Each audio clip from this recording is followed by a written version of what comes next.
Hunting is a fine sport, but I hope the alderman has not become the prey. No good comes from a camp this bloody.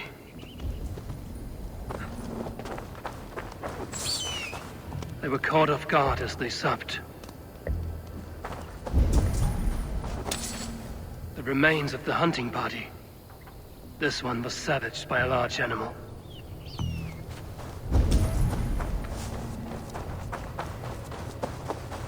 They were attacked by a beast. Something strong enough to kill a horse. Some large prey left these tracks in the grass. The hunters were prey to a large beast or two. I can only hope that Björsten still lives.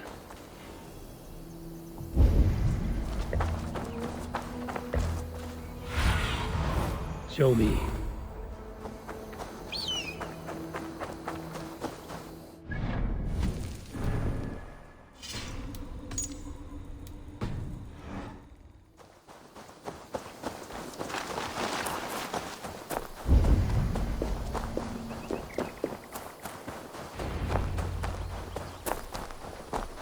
Björsten? Ready your weapon, or accept your fate as a feast for bears. It's the blood coursing.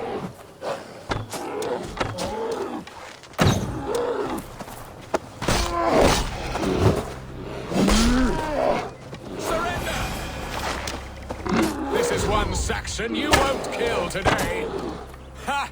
Your weapon strikes true.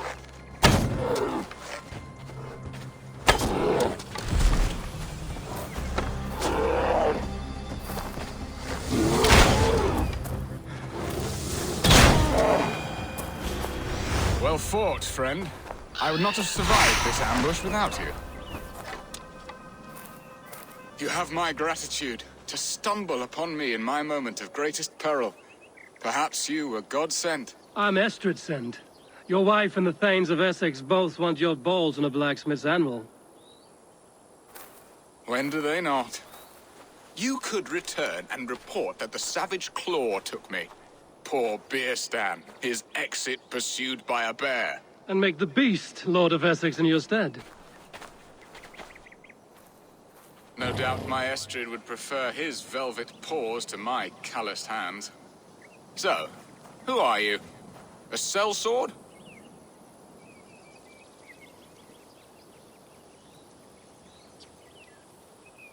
I am Eivor of the Raven clan. You hinted at an alliance for the loan of my unique talents. Blood, yes.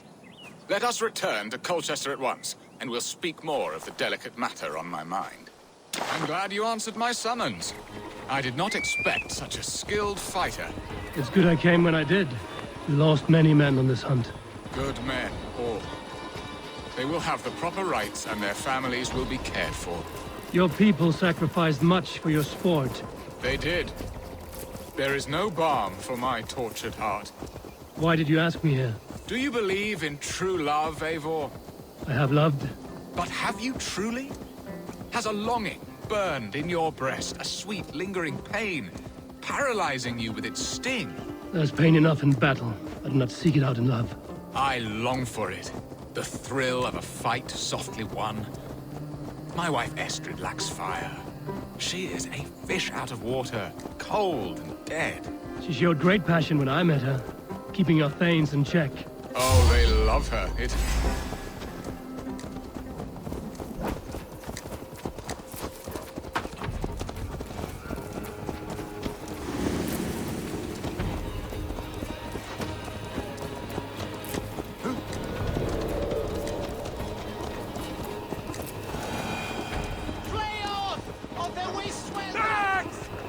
Oh, they love her, it is true. Some with too much devotion. And I have not been a good and attentive husband. I have always been a plucked goose in matters of love. And a piss-poor ruler to boot. Strong must be the hand that steers the ship, Björsten. My hand would rather tug the catgut of a well-crafted bow. My eyes narrowing at the sight of prey. Aye, a crown sits heavy on the head. Then let us run wild and free in the woods as the wolves do. Live on our wings, prowl and stalk and feast. You have a romantic way about you, Björsten. You have a romantic way about you, Björsten. Do not fret. My guards will not worry you when we are together. You mismark me if you think I'm capable of worry. Have you built your city in the ruins of another? No, these builders are lost to the annals of time. Far advanced of the Saxon hovels of Wattle and Daub, I have ambition to build a great palace myself, with mosaics and balmy courtyards. What stops you? That which stops all but the most creative minds. Coin, imagination, talent. And your people? Is Essex happy? That is a question I never really ponder. I suppose they are. I hope they are. Aelfred believes I rule like a chickless hen, flapping and squawking over nothing but the farmer's dinner. He interferes. No, he disapproves. Is that not infinitely worse? But look, we are nearing my hall. I must face the wolves at my door. Ready to help me fend off the spears of their displeasure? Let them speak their woes. I'll advise you if I can. Who is this owl, Bearston, that twitters in your ear? An advisor, nothing more. Here to help Essex navigate her brewing storms. Now, my dear brethren, Aedred, perhaps you will start us off. What troubles you? You're a disgrace, Bearstan. Couldn't get a sow pissed in an alehouse. Alfred's men are crawling all over Essex. King Aelfred, yes. Though it is within his right, the constant presence of his men is certainly an issue.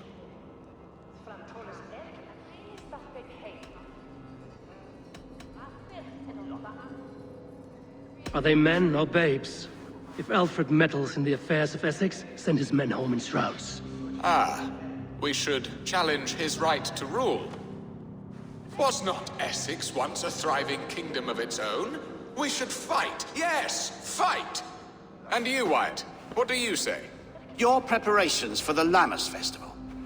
How can you think of spending so much coin when your people are starving?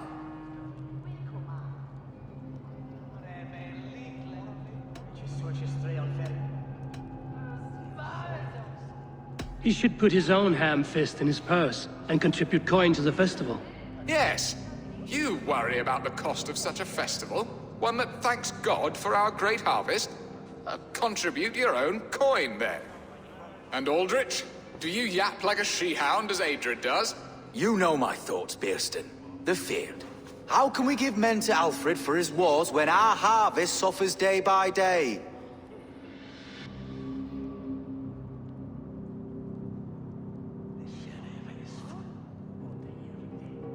Refuse to send your men. Let Aelfred's people die for his hopeless cause against the Norse. Then we refuse. Refuse our king? Has madness taken your wits, Bearston? There. Have I not answered all your questions? You are a stain on this shire, Bearstan. Useless. Useless. That's right. Yet still you haunt my hall. Be gone. I haven't time for your squabbling.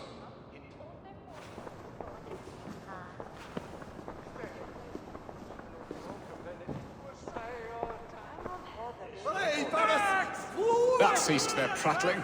A fine outcome, Abel. The very soul of balance. A firm hand is all you need, Bearston. Whether on your hunting bow or on your helm. All this talk of hunting makes me long for the woods. Your wife awaits, Bearston. Aren't you worried some other man will drench your sheets with his sweat? Ha! She does as she must. As do I. But you will discover this soon enough. You have done the impossible, Dane. Returned my errant gander to his coop. My pettish love. Such a stormy countenance clouds the sun of my return. Your thanes drank the ale the abbot gifted us. All of it. Now that is a tragedy my heart will not easily overcome. If he looked at me with the same affection he shows for hunting deer, our marriage might have survived.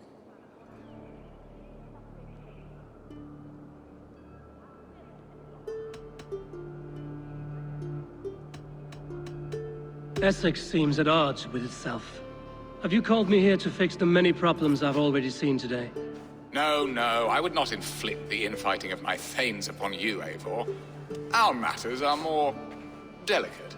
And of a more personal bent, requiring a finesse and discretion that these Saxons often lack. So, what do you need of me? Our affairs are more of heart than of state, Eivor. What little passion there was between us faded into bickering long ago. We would have our freedom, Eivor. I from my wife, and my wife from Essex. I'm too sharp a weapon for so soft a task. Why not part and be done with it? Oh, were I a Dane, and divorce as simple as a slit throat. But it's not so easy as that. Then what is stopping you? You're King Aelfred? Ours was not a union of love, but necessity. Decreed by Alfred's father to strengthen ties with Francia. Not easily broken. Explain yourselves, clear and plain, and I will do it. The poetry here is mind mud. We had a plan, a simple plan. A woman lost and a woman found. Some time ago, we paid a Dane to kidnap me and ferry me safely to Francia. As you can see, he did not deliver. He was certainly thorough in other regards. Some Norse can be quick to take coin and slow to earn it. If I give my word, it is not broken. Could we try the kidnap again? Much of the planning is done. It would only take a more trustworthy overseer. It should be a bold venture if we do. Loud and brash and seen by all. During our Llamas festival, merry peasants and guards with wandering eyes. Your return to Francia would need a swift ship, with a captain ready to leave England. We could ask him. I would have thought his steed and seamen spent. Come find me in the market, Eivor. Our unwelcome guests require food and ale to soften their anger. My wife is a gracious and attentive host, Eivor. The only thing that keeps my braying thanes at bay. And the woman found? A darling Maybud, Ulvida, my childhood sweetheart.